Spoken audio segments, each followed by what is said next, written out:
Picture this. The year is 1587. A salty breeze kisses the shores of a wild, untamed America. 3 English ships drift toward Roanoke Island, creaking under the weight of 115 dreams. These weren't hardened soldiers or ruthless conquerors. They were families.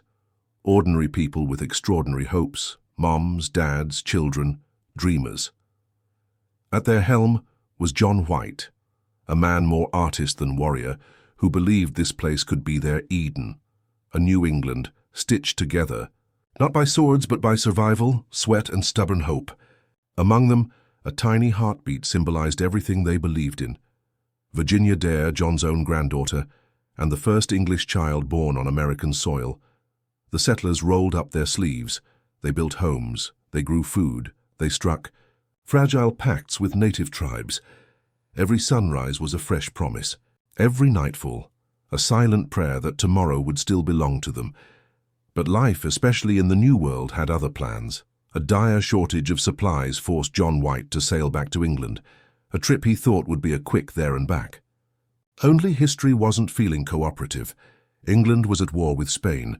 Every seaworthy ship was snatched for battle.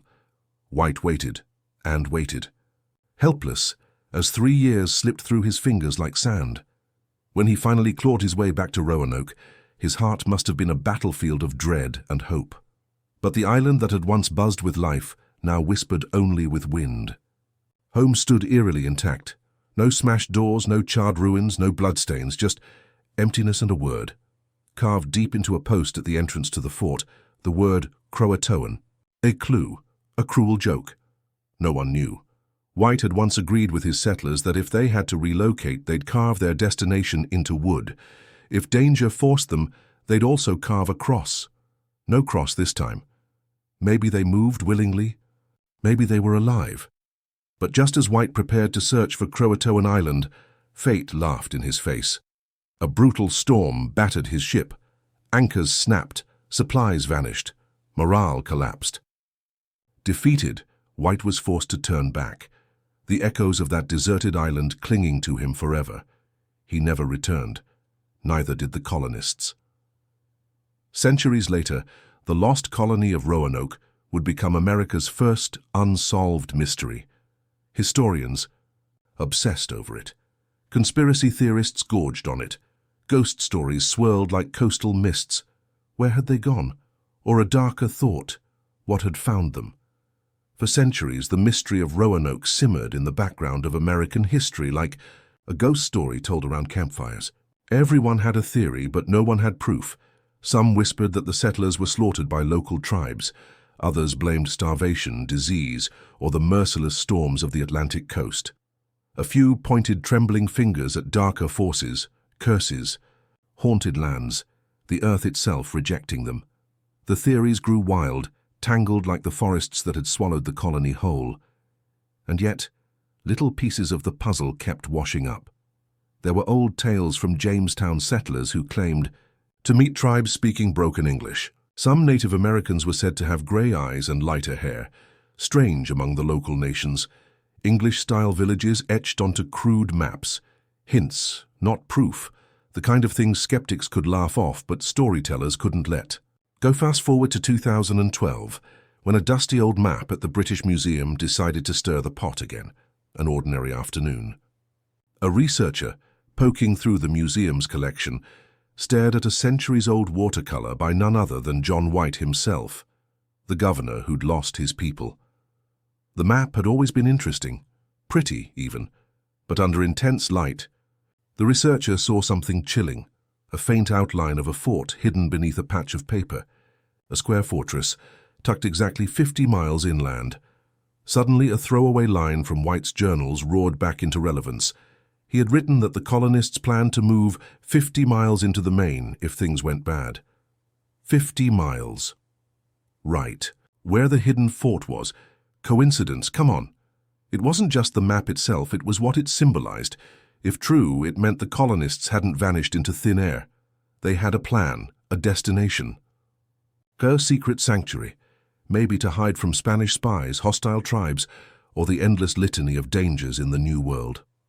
With this new clue in hand, the First Colony Foundation, A team of hardened archaeologists, historians, and let's be honest, adventure junkies, set their sights on a new target. A swampy, dense forest area near the Albemarle Sound in North Carolina. They named it Site X. Tell me that doesn't sound like the beginning of a Netflix thriller. Shovels hit dirt. Hope soared. At first, Site X didn't exactly roll out the red carpet. No massive stone walls, no moats filled with skeletons, just trees, mud, quiet. But then, bit by bit, the earth started whispering. Shards of pottery, unmistakably English, in design. Cooking pots glazed with that old-school green tint straight from Surrey, England. Everyday items, things settlers would actually use, not ceremonial trophies. And one weird absence, no clay pipes. Jamestown settlers, a few decades later, left their clay pipes everywhere like teenagers leaving Red Bull cans. But nothing here. Another silent clue that this place belonged to an earlier pre-Jamestown group, a second nearby site, aptly called Site Y, coughed up even more goodies, European ceramics, tools, weapons. But this time hints of blending, different origins. A story, not of one lost colony, but of groups splintering, adapting, maybe even thriving, just differently than anyone back in England had imagined. Imagine it. Scared, starving settlers realizing they couldn't wait for rescue, some deciding to press deeper inland, others seeking help from nearby tribes, not with conquest, but with desperation painted across their faces. No grand final stand, no mass grave, just a slow, painful unraveling into survival.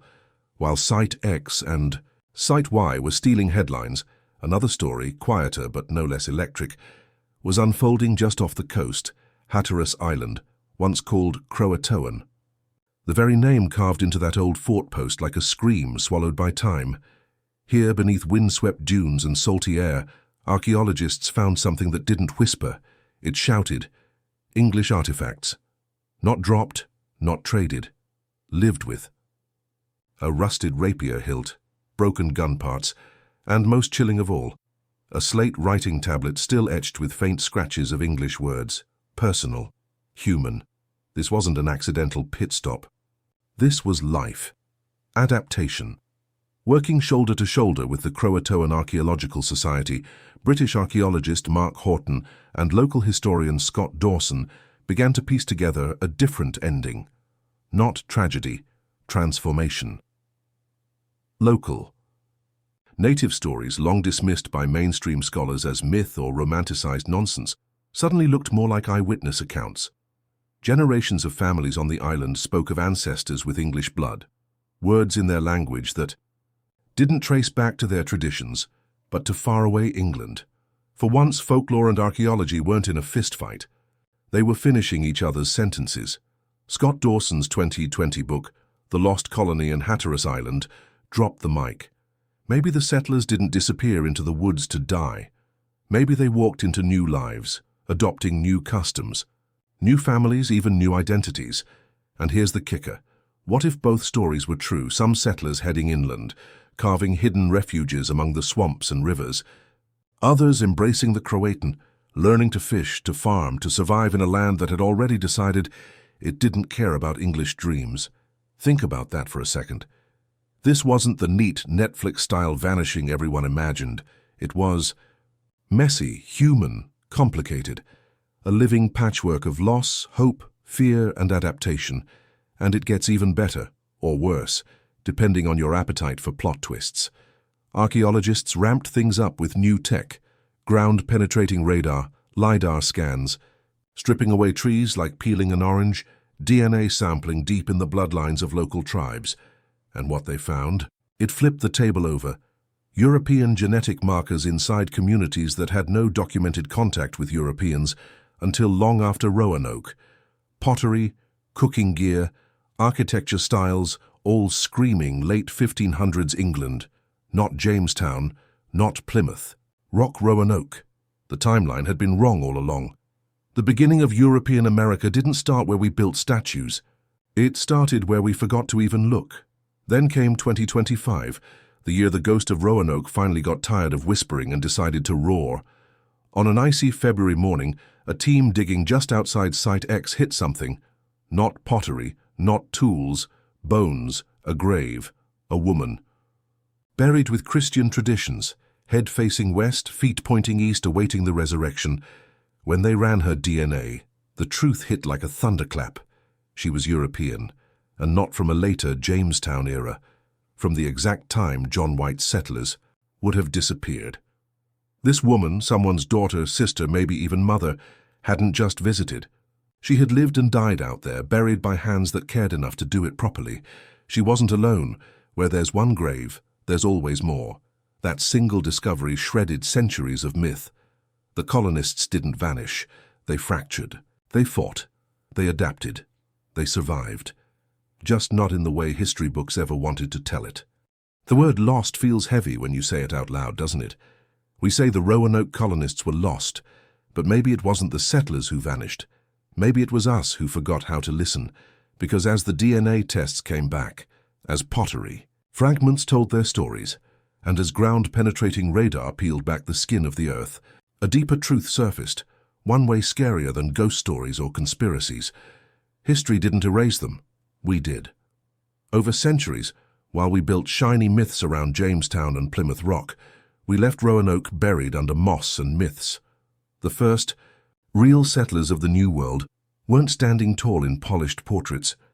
They were fighting starvation, blending into tribes, making impossible choices just to see another sunrise. They weren't the proud founders history wanted.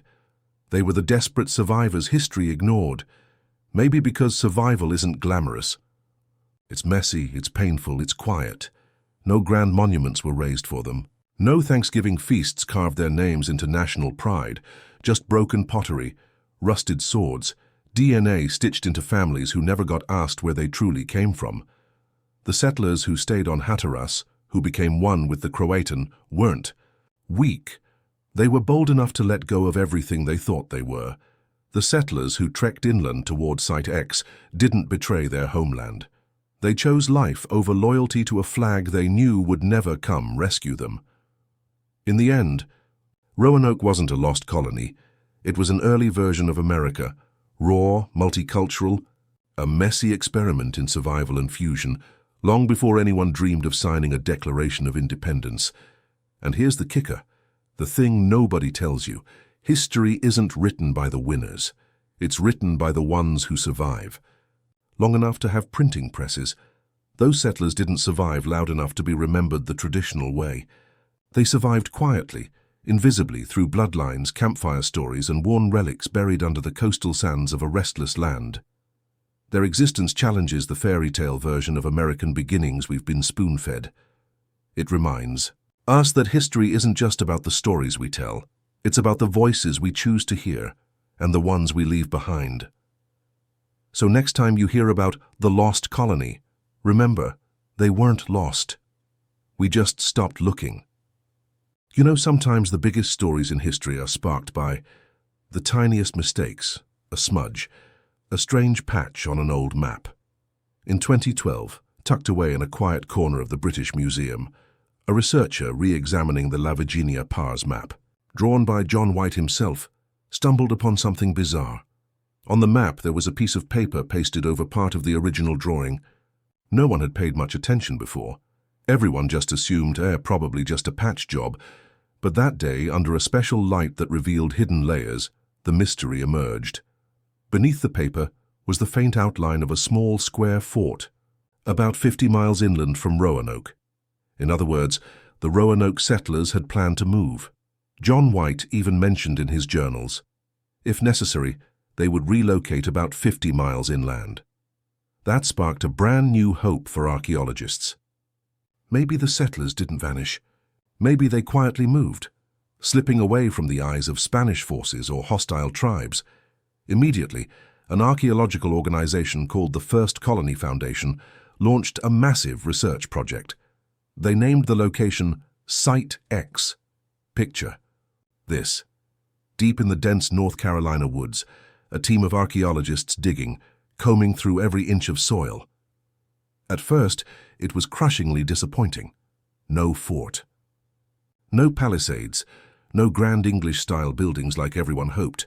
Just forest, endless silent forest, Many wanted to give up, but then persistence paid off. Beneath layers of dirt, the team began finding fragments of old European pottery dating back to the late 16th century. Not trade goods, not barter items, but daily life objects, eating bowls, cooking pots, food storage jars. The most important clue? No clay tobacco pipes. Why does that tiny detail matter so much? Because after 1600, European settlements in America were littered with tobacco pipe remains. But here there were none, which means whoever lived here had to be from before 1600. Exactly matching the time when Roanoke disappeared. You see it now, right? We didn't find a grand cinematic fortress, but we found traces of real lives, people trying to survive in silence. And even more surprisingly, just 2 miles away from Site X, another location, Site Y, started to give up its secrets too. This time they found even more. Pottery from different parts of Europe, handcrafted tools, evidence of cultural exchange with Native Americans. The pieces from Site X and Site I together started painting a completely new picture of Roanoke's fate. It looks like, instead of being swallowed whole by the wilderness, the Roanoke settlers did something far smarter. They broke into smaller groups, integrated with local communities, and adapted to survive. Some groups likely merged with the Croatoan tribe to the east. Others may have pushed deeper inland, seeking new villages to call home. It's no longer a story of everyone vanished. It's a story of scattering, resilience, and extraordinary survival. Remember the word Croatoan carved into the tree at Roanoke? For centuries, the world spun endless theories about its meaning, but sometimes the truth is so simple, we don't want to believe it.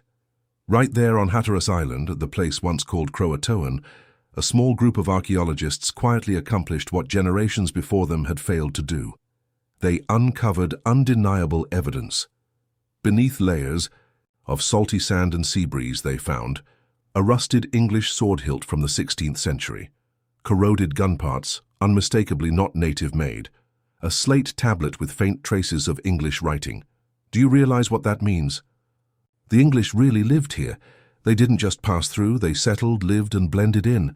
And it wasn't just the artifacts.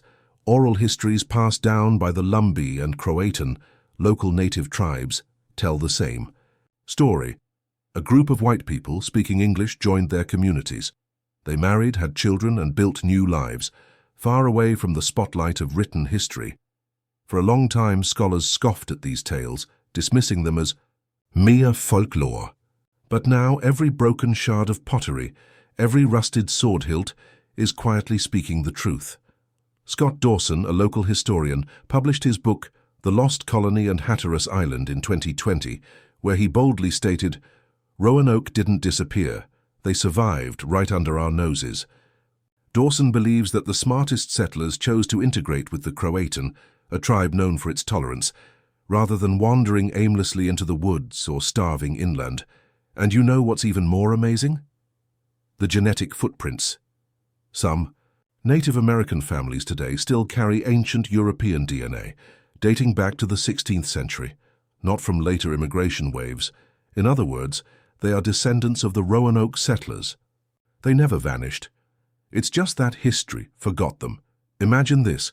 While other Europeans were still drifting across the Atlantic on stinking, fish-laden ships, the so-called lost Roanoke settlers were farming, hunting, building homes, forging a new society alongside Native Americans. A silent but magnificent integration. And perhaps if history had been written more truthfully, Virginia Dare, the first English child born on American soil, would not be remembered as a symbol of failure, but as a symbol of extraordinary harmony. On a cold February morning in 2025, a team of archaeologists from the First Colony Foundation was quietly working along the banks of the Chowan River, near Site X. They weren't expecting anything extraordinary. It was just another routine excavation, slow, meticulous, and frankly a little boring, until they found her. A set of human remains, a woman lying on her back, head facing west, feet pointing east, following the ancient Christian burial tradition, so that at resurrection she would face the rising sun. No grave goods, no religious statues, only sacred stillness. as if time itself had knelt before this grave. When the DNA results were revealed, the room fell silent. She was of European descent. She had lived in the late 16th century. She couldn't have been a member of the all-male expedition of 1585. She wasn't from Jamestown. They didn't arrive until 1607, and they had never ventured this far inland. So who was she? There was no doubt left. She was one of the Roanoke settlers. She had lived, died, and been buried here. Can you feel it? For over 400 years, the world believed those people had vanished like a bad dream. But the truth is, they fought. They loved, they grieved, they died. Not in despair, but with pride. They were not victims swallowed by the dark. They were survivors who chose the hardest road, not to flee, not to despair, but to rewrite their destiny with blood, tears, and sheer resilience. Some of them perhaps found refuge among the Croatoan in Hatteras, living on as outsiders embraced by native tribes. Others may have pushed deeper into the wilderness, building tiny communities, surviving beyond the reach of written history. But whatever paths they took, one thing is clear. They chose life, not death.